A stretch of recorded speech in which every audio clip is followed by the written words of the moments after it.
লেবু রে, অনেকদিন পরে স্কুল খুললো, একটা গান হয়ে যাক। আজকে গলাটা ভালো নেই, অন্যদিন গাইবো। অন্যদিন আবার কেন? বহুদিন পর আজকে স্কুল খুললো, আজকেই হয়ে যাক। না, আজকে গানটো গাইবো নাই, আজকে মুড নাই। ও লেবু লেবু, একটা গান গাও না। লেবু সোনা, ও লেবু সোনা, একটা গান গাও না। পেচি যখন বলল তখন তো একটা গান গাইতেই হবে। কথা দিয়ারে নাগর মেলায় আইলো না, কথা দিয়ারে নাগর মেলায় আইলো না, নাগর ছাড়া মেলা ভালো লাগে না, নাগর ছাড়া মেলা ভালো লাগে না।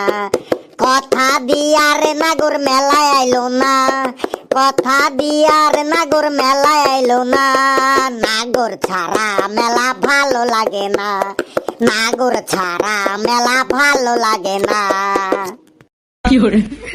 আরে দাঁড়ারে সবাই, স্যার চলে এসেছে, স্যার চলে এসেছে। Good morning sir. Good morning sir. আবার আজকে তোরা গান বাজনা শুরু করেছিস তাই না? এই, আর বাকিগুলো কোথায় রে? ওরা কি আজকে আসবে না? May I come in sir? আয় আয়, এখানে এসে কথা বল। ওই, আর একটু দূরে গিয়ে দাঁড়া। কেন স্যার, আপনার কি ছোঁয়াচে রোগ আছে? বক বক বন্ধ কর আর বল, স্কুলের টাইম কটা? 10 AM, মানে সকাল 10টা স্যার। তাহলে তোর লেট হলো কেন বল? স্যার, আমার শরীরটা ঠিক নেই স্যার। তোর শরীরটা ঠিকই আছে, তোর মাথাটাই খারাপ। না স্যার, কালকে জ্বর এসেছিল। আচ্ছা, তো জ্বর কিসে করে এসেছিল? টোটোতে করে নাকি মোটর ভ্যানে করে? কি বলছেন স্যার? জ্বর কখনো টোটোতে করে বা মোটর ভ্যানে করে আসে? জ্বর আমার শরীরে এসেছিল। যা এখান থেকে ভাগ, তুই জায়গায় গিয়ে বস আর একটু অপেক্ষা কর, তারপর দেখবি তোর শরীরে থাপ্পড় ঘুষি চর সবকিছুই এক এক করে আসবে। তোরা দাঁড়িয়ে আছিস কেন? বসে পড়। দেখলে, গানটো না গাইলে ভালো হতো, মাস্টারটো কেমন রাগে গেল। May I come in sir? এই হাবলু, তোরা তো লেট হলো কেন রে? স্যার, আজ সকালে আমার ঠাকুমা আমাদের ছেড়ে চলে গেল। ওহো, very sad, very sad. Sorry sorry sorry, খুবই দুঃখের কথা। তাহলে তুই স্কুলে এলি কেন? একদম 13 দিনের জন্য ছুটি নিতে পারতি, একদম শ্রাদ্ধ শান্তি নিয়ম ভঙ্গ করে স্কুলে আসতি। স্যার, আমার ঠাকুমা আজ সকালে আমাদের ছেড়ে গ্রামের বাড়িতে চলে গেল, এই দুনিয়া ছেড়ে যায়নি। যা ভাগ এখান থেকে, তো সিটে গিয়ে বস। হ্যাঁ, তো আমার গুণধর ছাত্রছাত্রীরা, সকলে মন দিয়ে শোন। সারা বছর তো সবাই আনন্দ ফুর্তি করে কাটালি, সামনেই তোদের পরীক্ষা, এখনো সময় আছে। এবার একটু মন দিয়ে পড়াশোনা কর, যাতে তোরা সবাই ভালো করে একটু টেনে টুনে পাস করতে পারিস। স্যার, আপনি শুধু আমাদের টেনে টুনে পাস করা নিয়ে ভাবছেন, আর আমি তো ভাবছি 95% নম্বর নিয়ে পাস করার কথা।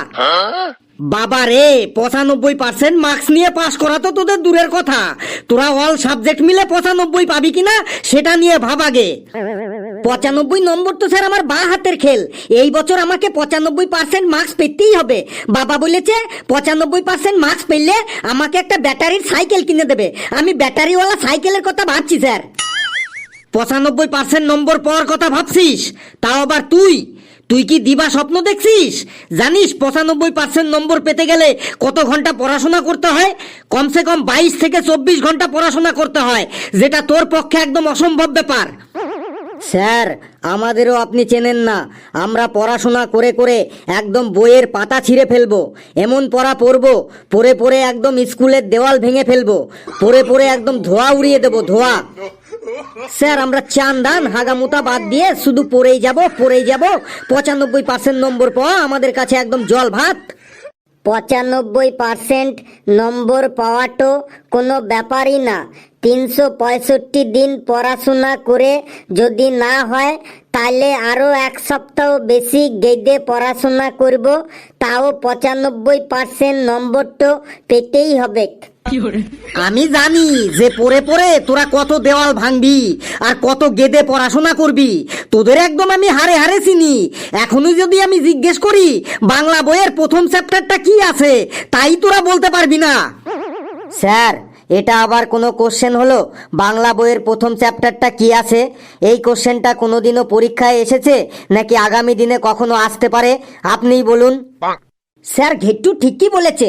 বাংলা বইয়ের প্রথম চ্যাপ্টারটা কি, এই প্রশ্নটা কখনো পরীক্ষায় এসেছে না কখনো পরীক্ষায় আসবে? বাংলা পরীক্ষায় তো প্রশ্ন আসে রচনা লেখো, জীবনী লেখো, চিঠি লেখো, এই সব। হ্যাঁ স্যার, ঘেটু ঠিকই বলেছে। হ্যাঁ স্যার, ঘেটু ঠিকই বলেছে। হ্যাঁ স্যার, ঘেট্টু আর ফেলু দুজনাই ঠিক কথাটাই বলেছে। স্যার, ফেলু যেটা বলল এটা তো আমি আগেই বললাম। বাংলা পরীক্ষায় রচনা আসে, গল্প আসে, চিঠি লেখা আসে। বেশ, আমি রচনাতে পরে আসছি। তার আগে তোদের কয়েকটা সিম্পল প্রশ্ন ধরি, দেখি কেমন পারিস। ঘেটু, তুই দাঁড়া। বলুন স্যার। মহাভারতের পাঠের থেকে তোকে একটা প্রশ্ন ধরি, তোর মনে আছে তো? হ্যাঁ স্যার, মনে আছে। মহাভারতের পাঠের আমি একদম সব জানি, সব। বেশ, অর্জুনের সম্পর্কে তুই কি জানিস বল।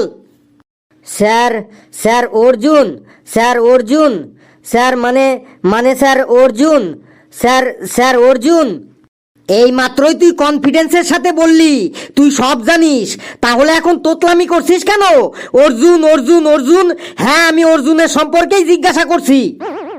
Sir sir sir Arjun, sir Arjun দেখতে খুব সুন্দর ছিল। আর আর আর কি জানো, আর আর স্যার পেটে আসছে, মুখে আসছে না। তোর পেটেই থাক, আর মুখে আনতে হবে না। তুই দু হাত তুলে দাঁড়িয়ে থাক। ওটাকে কালু নাকি? কালু, তুই বল অর্জুনের সম্পর্কে কি জানিস?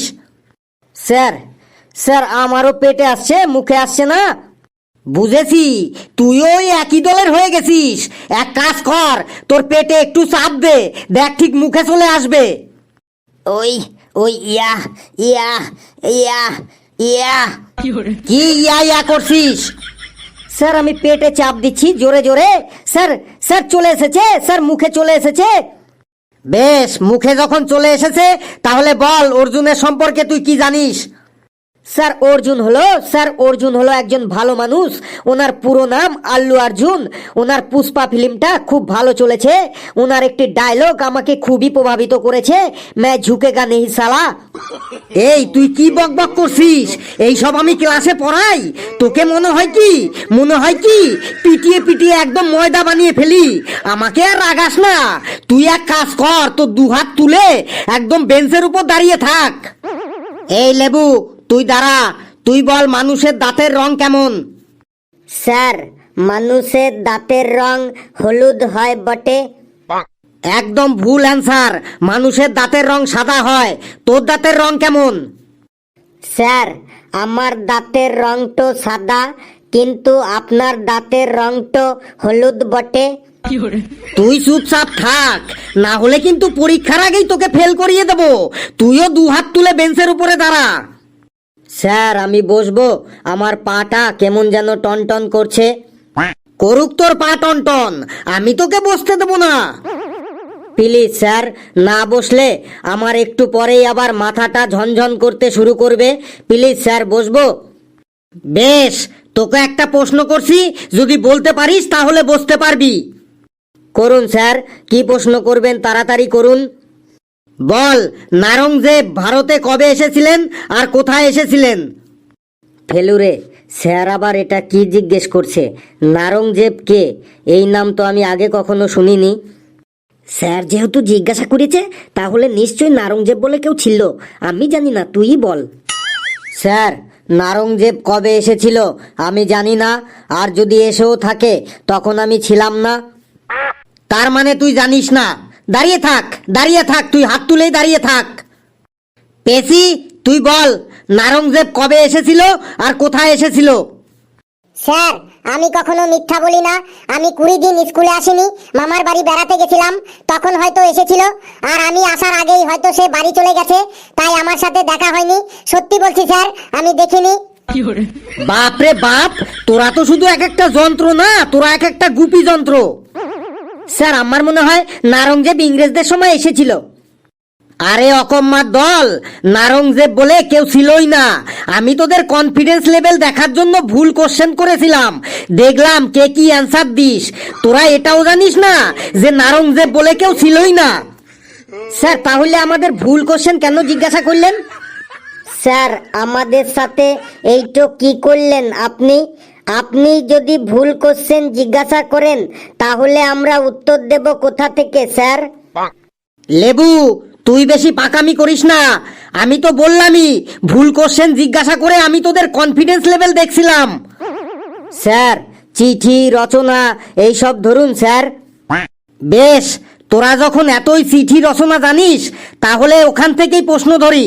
নে ঘেটু, তুই বল, আগামী অক্টোবর মাসে তুই 2 দিন স্কুলে আসতে পারবি না, তার জন্য প্রিন্সিপালকে ছুটি মঞ্জুর করার জন্য একটা চিঠি লিখবি।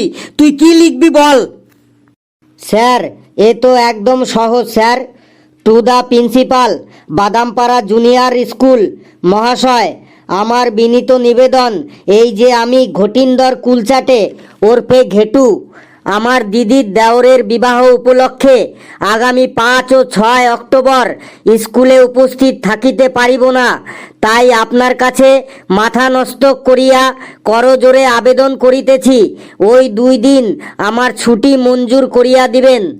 আমি এটাও জানি যে আমার কথা আপনার বিশ্বাস হইবে না, তাই ওই বিবাহতে আপনার ও আপনার পরিবারের নিমন্ত্রণ রইল। আপনি আপনার পরিবার দিগকে লইয়া 5 ও 6 অক্টোবর আমার দিদির দেওরের বাড়িতে আপনি পদধূলি দিবেন এবং যাহা আয়োজন হইবে তাহাই পেট পুরিয়া খাইয়া যাইবেন। ইতি আপনার অনুগত বিশ্বস্ত ছাত্র ঘটিন্দর কুলচাটে ওরফে ঘেটু। বাহ বাহ বাহ, কি সুন্দর চিঠি লেখা, কি সুন্দর ভাষা, কিন্তু প্রবলেম একটাই, তোকে আমি ইচ্ছে থাকা সত্ত্বেও মারতে পারছি না। স্যার বসবো এবার? না, তুই শুধু হাত দুটো নিচে নামাতে পারবি কিন্তু বসতে পারবি না। কালু তুই দাঁড়া, তুই বল তোর প্রিয় বন্ধু পটাইয়ের দাদু 151 বছর বয়সে মারা গেছেন। এই খবর তুই শুনে তুই পটাইকে তোর সমবেদনা জানিয়ে মানে তোর দুঃখ প্রকাশ করে একটা চিঠি লিখবি। তুই কি লিখবি বল? স্যার প্রথমত পটাই নামে আমার কোনো বন্ধুই নেই, আর দ্বিতীয়ত আমার সব বন্ধুর দাদুরা 2য় বিশ্বযুদ্ধের সময় মারা গেছেন, তাই স্যার এই চিঠিটা আমার পক্ষে লেখা সম্ভব না। আমাকে আর রাগাস না কিন্তু তুই, না হলে কিন্তু তোর পিঠে এখনই কিল চর ঘুষি পড়ে যাবে। এই কেউ পারবি বলতে?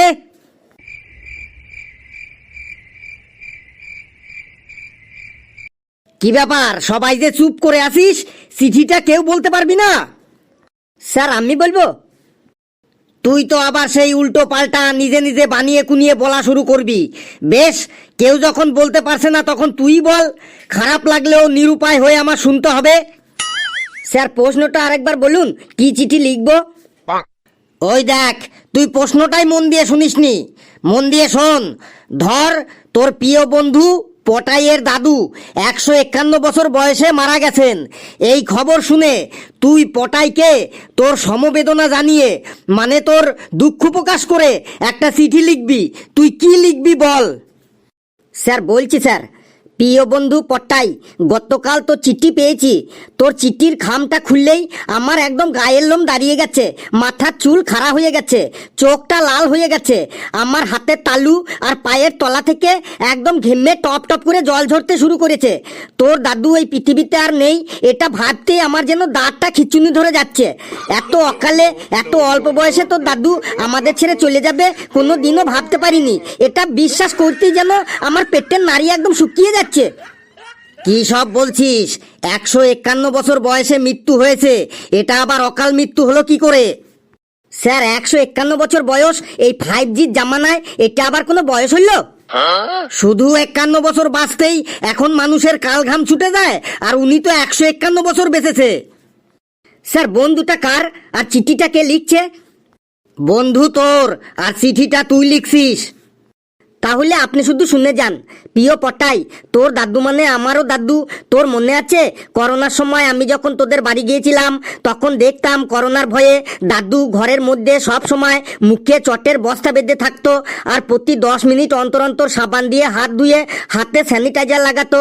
তোর মনে আছে একবার দাদুর পানের ভেতরে সুপুরির বদলে ছোট ছোট পাথর ভরে দিয়েছিলাম, সেটা খেয়ে দাদুর দাঁত ভেঙে গিয়েছিল। তারপরে তোকে আর আমাকে দাদু ল্যাংটো করে মেরেছিল। আরো কত কথা স্মৃতি মনে পড়ে যাচ্ছে রে। দাদু কুমড়ো খেতে কি ভালোবাসতো রে। তারপরে দাদু কাঁঠালের থেকে কাঁঠালের আটিটা খেতে ভালোবাসতো। দাদু দুধ খুব কম খেত, কিন্তু দুধ খেতেই না, দুধের স্বাদটা খেতে ভালোবাসতো রে। তোর মনে আছে ছোট্টবেলায় তুই মাংসটা খেয়ে নিতি, আর দাদু সেই মাংসের হাড়গুলো চিবিয়ে চিবিয়ে খেয়ে নিত। দাদু মাংস খেতে ভালোবাসতো না, কিন্তু মাংসের হাড়গুলো খুব খেতে ভালোবাসতো। কত কথা স্মৃতিতে মনে পড়ে যাচ্ছে রে পটাই, কত কথা। একদিন তুই মিষ্টি ভেবে নারকেলের গুটিগুলো চিবিয়ে চিবিয়ে খাচ্ছিলি, আর দাদু সেটা দেখতে পেয়ে তোকে চুলের মুঠি ধরে কি মারলো রে, মনে আছে পটাই? এখন সব কথা আমার মনে পড়ে যাচ্ছে পটাই, সব কথা। একবার দাদু টিকিট না কেটে ট্রেনে উঠেছিল, টিটিতে দাদুকে 10 টাকা ফাইন করেছিল।